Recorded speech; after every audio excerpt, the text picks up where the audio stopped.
Good morning and welcome. I'm Charlie, and if you haven't checked out our previous video where we picked up this Mark 6 Golf Nightmare from Copart, then you can go back and check the video out up here.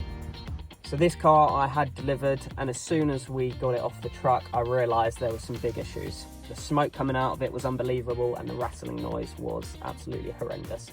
So I thought I'd made a terrible mistake on this one and I had no idea how we were going to move forward with it.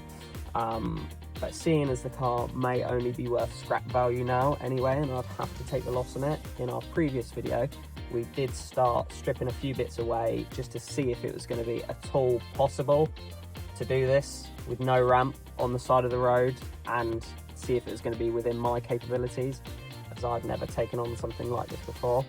But we thought, as it's scrap value, let's give it a go, start stripping things back, see if we can figure it out. We did find out that the turbo had failed, and it had failed due to an underlying oil pressure issue as well after doing an oil pressure test. But in today's video we continue the process, so I hope you'll stick along and keep watching to see how far we get with this Copart Nightmare that I bought.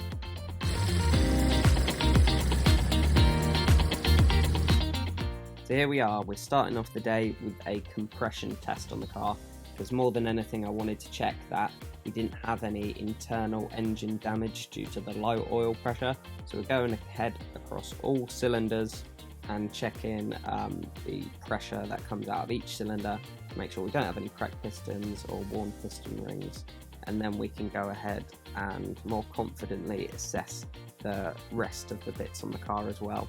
But as you can see, going through across these cylinders, we do end up getting about 110 psi across all cylinders, which is a little bit lower than the expected pressure, just due to the engine not being so warm. So the standard pressure should be a little bit higher, but just seeing that they're all the same across the board is good enough for me. So we're going to go ahead and start taking off a few more bits. We do want to clean out the intake, so we've got some coolant pipes off for the intercooler, which sits inside the manifold, which was quite strange to me. I haven't seen this set up for an intercooler before. So we're going ahead and moving a few of the pipes out of the way so we can get this intercooler off and make sure no shrapnel from the turbo has entered the intake as well.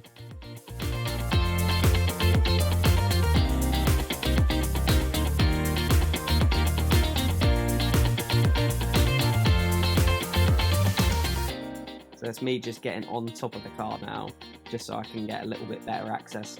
I would advise being very careful where you put your feet, but just for being able to access this area, I am stepping on the engine.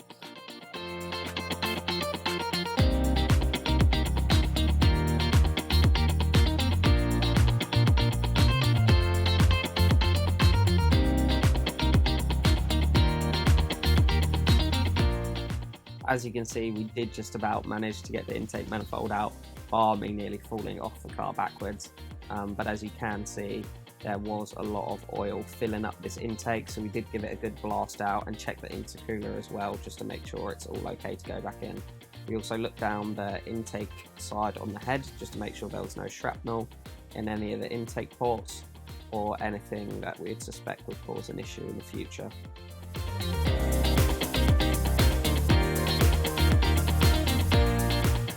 So we continue to move forward very quickly. We've got the intake back on.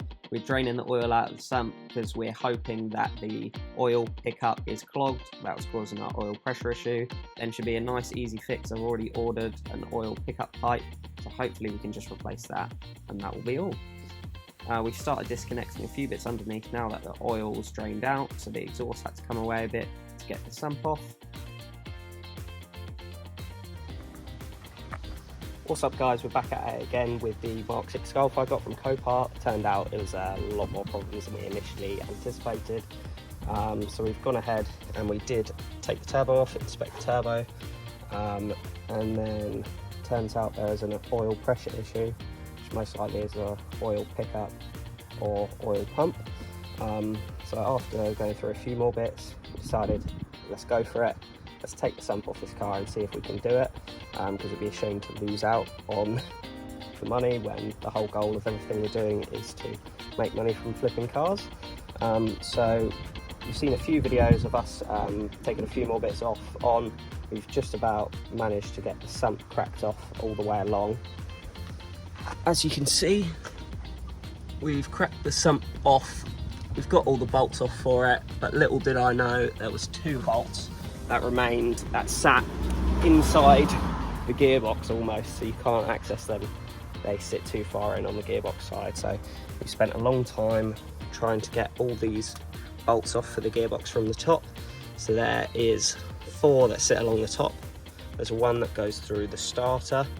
There's 2 at the base and the gearbox mount as well. So we've gone ahead and buzzed those off, leaving all the mount at the top still in place.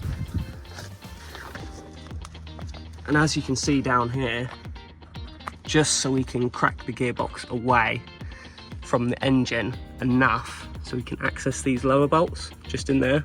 So fingers crossed, that is all we need to do to access those bolts. Then fingers crossed the sump just comes right off.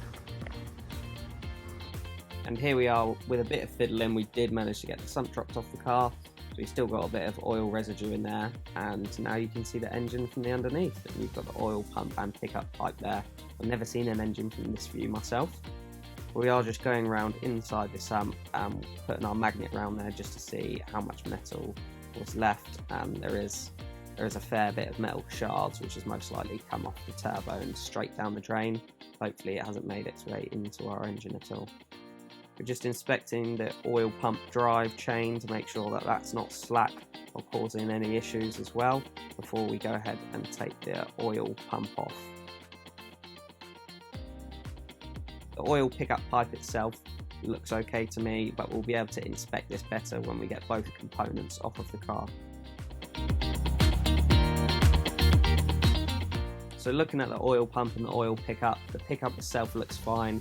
So I wanted to go ahead and just order a replacement oil pump to save the hassle of anything else that might have failed internally inside the oil pump. So we did go ahead and do that, and before we got the turbo off of the car, we did run an oil pressure test, and I will say everything came back perfectly as it should. We did want to do the oil pressure test with the original turbo on the car, so we didn't risk blowing the new one. So we're just getting the turbo off now, and hopefully we can replace that copper nice and easily. But it was interesting to see that the compressor wheel is actually sheared off. This is a piece of it just here. So that did belong in there. So that belonged somewhere in there, like that. Yeah, it's completely sheared off. But we're going to try and just separate the core from the housing. I've just gone and got myself some circlip pliers. I don't know if these are going to be good enough to actually do this, as that looks like a pretty hefty circlip in there. But we'll see. So I've just tried to use these circuit pliers that I bought for a £5 down from Tool Station. Thought, yeah, nice and cheap and cheerful. Let's see if I can get the circlip off. And as soon as I've put it in the notches and squeezed it with all my might, it's literally just bent them. So it's worth actually buying some proper ones, and I'm going to have to buy some proper ones now and take these back because these are absolute rubbish to say the least. Yeah, they've all just bent and buckled as soon as I've used them.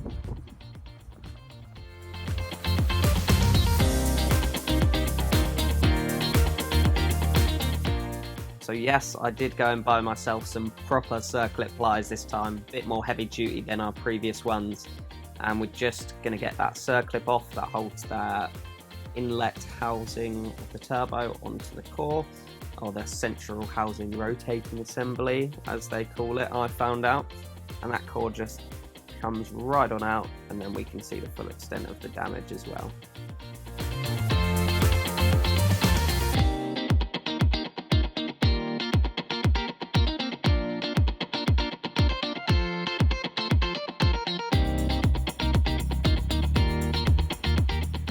So we're making sure we've got all the necessary seals on our new turbo core before that goes in, as we don't want to have any leaks or any issues. And just on the turbo housing and the core, you can see it's got a little cutout so you can line it up and plot the inlet housing correctly with the rest of the core as well.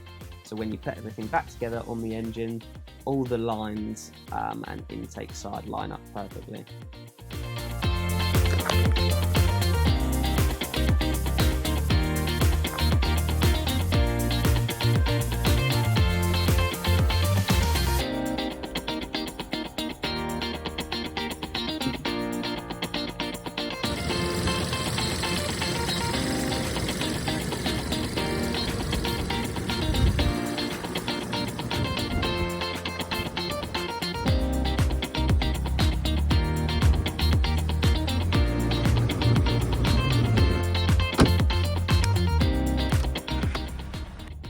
The car is now running and driving, and we've cleared out most of the smoke. And I know I skipped over a few of the steps there from putting the new oil pump on after we got that and gluing the sump back together and putting the new turbo on, but you saw us pull it all apart, and it's been a long time coming, getting everything to where it needs to be, and me learning along with you guys as well. So I do appreciate you sticking along if you're still here in the video.